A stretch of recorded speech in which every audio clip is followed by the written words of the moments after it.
Bonjour, je vous retrouve aujourd'hui avec une nouvelle vidéo pour coudre la robe Myosotis de Direndo. Donc c'est une vidéo un petit peu particulière puisque c'est vraiment différent des podcasts que je fais d'habitude.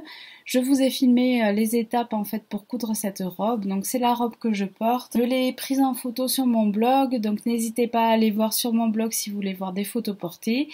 Et je vous retrouve tout de suite avec la vidéo pour les étapes. Le tissu vient des Coupons Saint-Pierre, c'est du tencel que j'ai acheté 20 € les 3 mètres je crois, donc sur le site des Coupons Saint-Pierre. C'est pour coudre la version B de la robe Myosotis, c'est-à-dire une version à manches courtes sans les volants des manches et une jupe en un seul tenant, c'est-à-dire qu'il n'y a pas les volants en bas de la jupe. Donc la version la plus simplifiée en fait de la robe. Sinon je n'ai quasiment rien changé au patron. Donc voilà, si vous avez envie de voir comment je fais, je vous invite à regarder la suite. Juste une petite précision, c'est que je ne suis pas une professionnelle de la couture, donc mes techniques sont vraiment personnelles. Je suis autodidacte, donc voilà, ça peut ne pas être dans les règles de l'art, mais je compte sur votre indulgence à ce sujet. Voilà, je vous laisse avec la vidéo.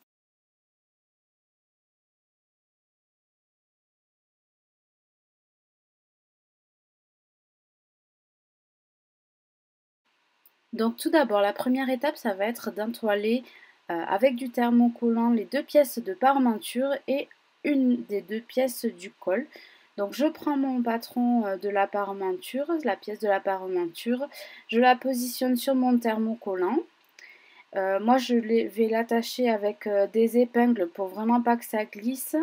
Mais donc il faudra découper deux fois cette pièce, donc deux fois en miroir, donc une dans un sens et l'autre en miroir pour bien avoir les deux côtés face à face de la robe qui vont être entoilés pour un peu rigidifier, donner de la tenue à l'encolure et à la parmenture pour pas que ça fasse tout mou et que ce soit une galère pour faire les boutonnières et également pour coudre les boutons et également pour que la robe tienne en place tout simplement.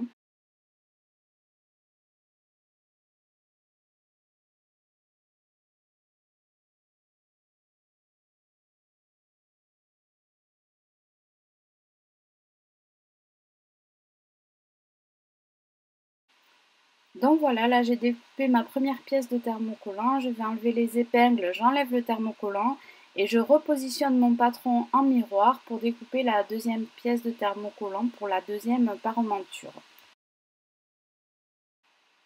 Voilà, donc là j'ai découpé deux fois mes parementures dans le thermocollant.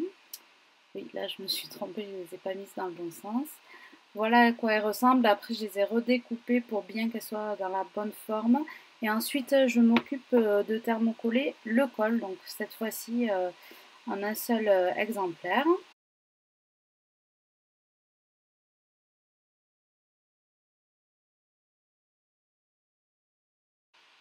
Donc, maintenant, je prends mon fer à repasser pour bien entoiler mes pièces. J'enlève la vapeur. Voilà, je fais bien attention qu'il n'y ait pas de vapeur pour thermocoller. Donc, je prends ma pièce de colle, je la mets l'envers face à moi et je prends l'entoilage pardon, que je mets face collante sur mon col pour qu'on puisse bien coller ma pièce de tissu. Voilà, et ensuite je vais repasser tout ça pour que ma pièce soit bien entoilée. Donc faites bien attention que les pièces soient bien alignées l'une sur l'autre. Et voilà, on passe son fer à repasser. Voilà mes deux cols, donc l'une des pièces est bien entoilée, on voit l'entoilage qui dépasse. Et ensuite je fais la même chose, je passe mon fer à repasser. Donc j'ai toujours l'envers du tissu face à moi et le côté brillant du thermocollant qui est face au tissu pour que ça colle bien et que ce soit dans le bon sens. Voilà.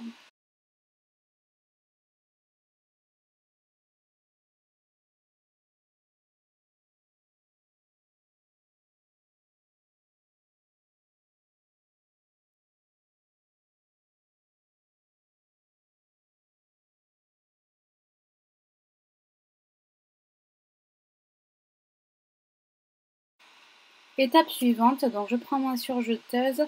C'est pas obligatoire, vous pouvez utiliser le point zigzag de la machine à coudre, mais je vais et donc bien sûr je vais le faire pour chaque parementure extérieur de la suis désolée, la caméra bouge, que vous fois, voyez, c'est voilà, que je j'espère c'est surjette pas trop gênant, également m'excuse. la partie inférieure de mon col pour que ce soit toujours un rendu un peu plus propre.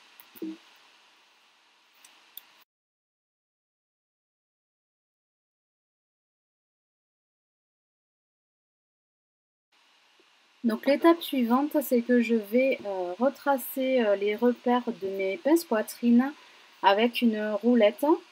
Je vais retracer ça sur mon tissu et en fait après je l'ai encore retracé avec une craie parce qu'avec la roulette ça se voyait vraiment pas suffisamment pour que je puisse le coudre.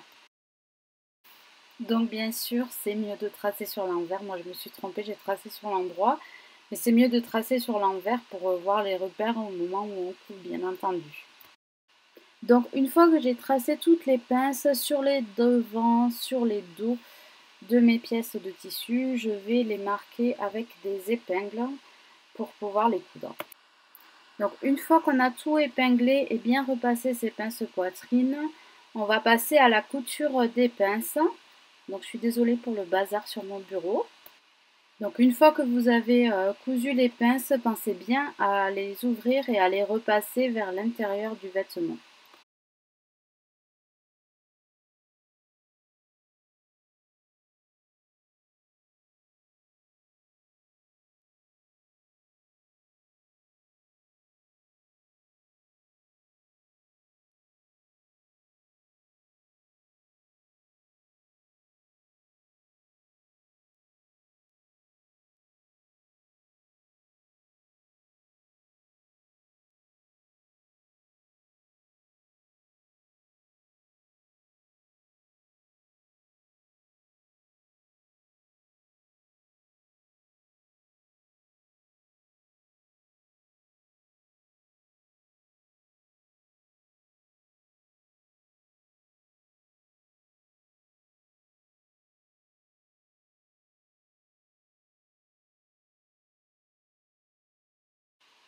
Donc maintenant, on va placer chacun des devants endroit contre endroit sur le dos et on va assembler les épaules et les côtés.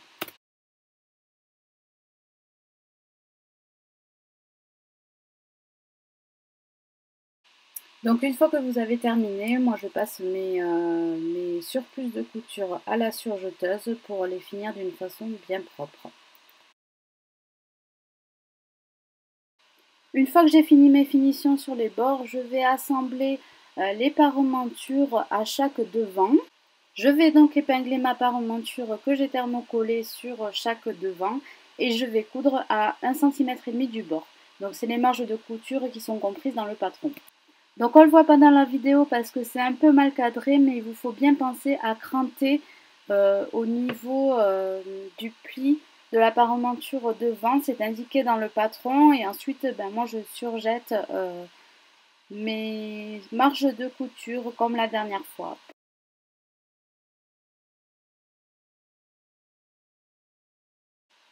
Donc ensuite je repasse bien ma couture pour pouvoir ensuite bien la retourner et ensuite je vais la sous-piquer. Donc pour la maintenir en place, on va piquer la marge de couture avec la parementure. Voilà. Donc là, je plie un peu au fer pour que ce soit plus facile à faire. Voilà, je vais assembler ma marge de couture avec ma parementure.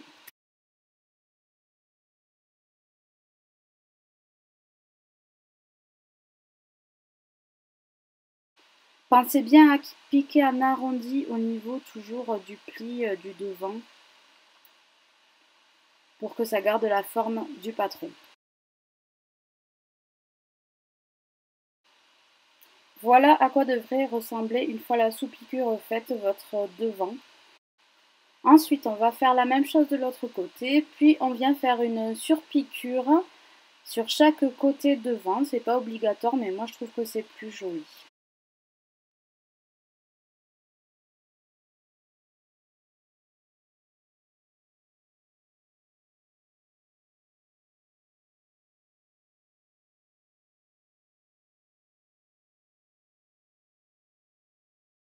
Donc ensuite, on vient prendre nos deux pièces de colle qu'on va épingler l'une contre l'autre, endroit contre endroit, et on va piquer tout le long du haut du col, tout l'arrondi et tout le haut du col.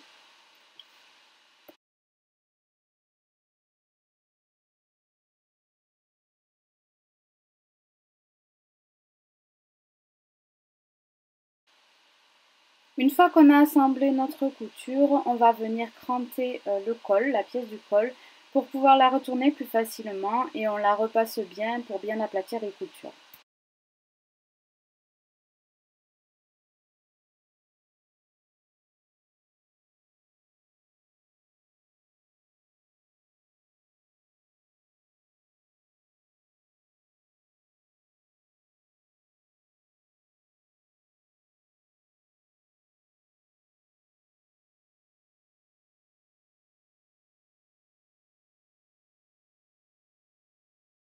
L'étape suivante, c'est de venir prendre notre col et d'épingler donc le col qui n'est pas thermocollé, endroit contre endroit avec l'encolure de notre robe.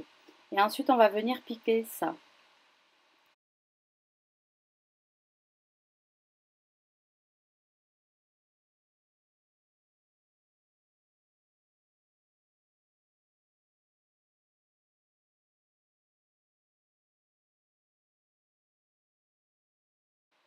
Donc après avoir bien repassé pour maintenir notre couture en place, on va venir épingler notre col.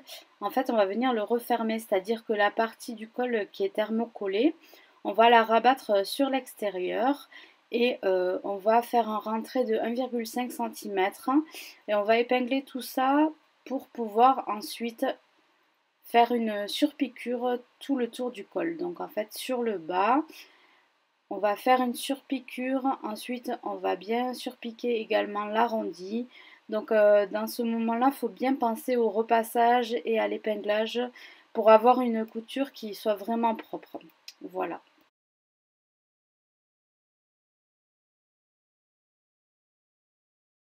Ensuite, je viens coudre mes boutons sur le devant du corsage. Donc en fait, moi j'ai assemblé les boutons à travers les deux côtés du corsage. J'ai pas fait de boutonnière parce que je suis un peu fainéante et surtout que la robe elle est oversize et donc ça s'enfile très bien de cette manière. Ensuite, j'épingle mes côtés de manche endroit contre endroit, les petits côtés, et je viens me les piquer pour les assembler. Une fois que j'ai piqué, je viens repasser mes surplus de couture et puis ensuite je les passe à la surjeteuse pour avoir un fini plus propre. Je prends donc mes manches, je les mets endroit contre endroit sur mon corsage, à l'endroit où on doit assembler les manches, donc à l'emmanchure.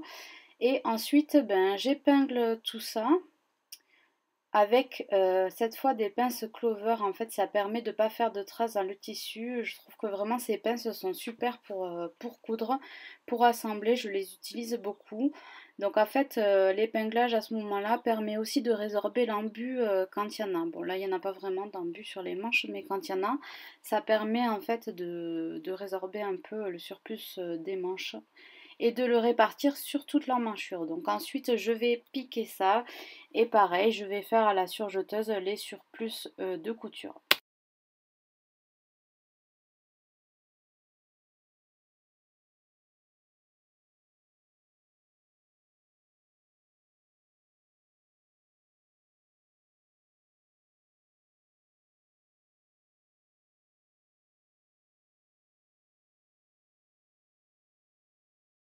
Ensuite je fais bien mes ourlets au bord des manches. Donc voilà à quoi ressemble le corsage une fois qu'il est terminé. Donc on a bien fait la couture du col, les pinces poitrine, les boutons, les manches, assemblés les dos, les devants et voilà. Sur les côtés, je vais placer les poches sur les repères que j'ai tracés, que j'ai coupés pour positionner les poches. Donc je les pose endroit contre endroit sur mon tissu et ensuite je vais les piquer en place.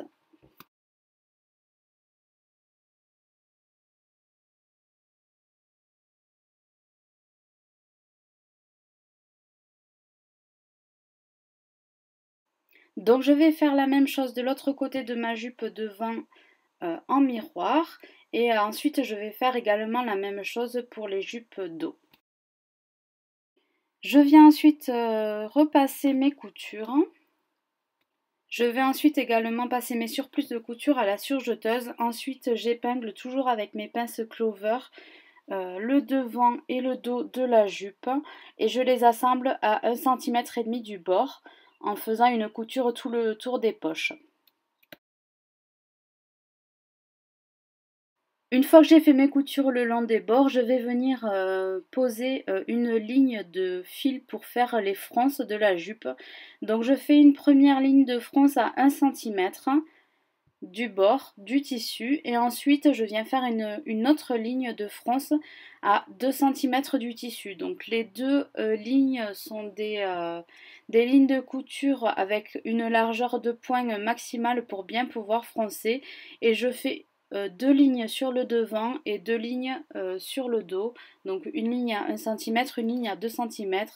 Comme ça, ensuite quand je vais froncer, ma couture d'assemblage entre le corsage et la jupe, elle sera à 1,5 cm, soit entre les deux lignes de fronce.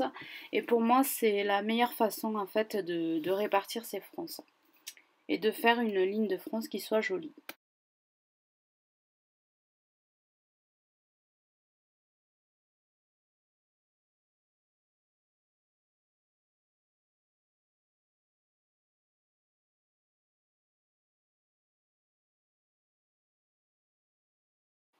On est presque à la fin puisque maintenant on va venir froncer notre jupe. Donc moi j'ai froncé indépendamment les devants et les dos pour pas que mon fil de fronce ne se casse.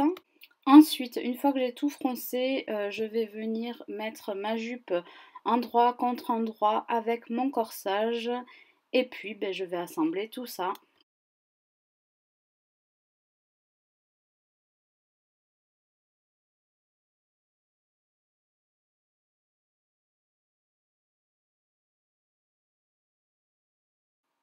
Une fois que j'ai enlevé mon fil de fronce, je vais venir faire un ourlet. Donc pour faire un ourlet, moi j'ai décidé de faire une couture guide à 1 cm du bord, c'est-à-dire c'est une couture qui va m'indiquer les 1 cm du bord. Et ensuite je vais repasser ma première couture et je vais replier encore mon tissu sur 2 cm. Donc normalement là pour la robe c'est 1 cm, mais moi je la voulais plus courte donc j'ai replié encore sur 2 cm. Et puis je fais mon ourlet.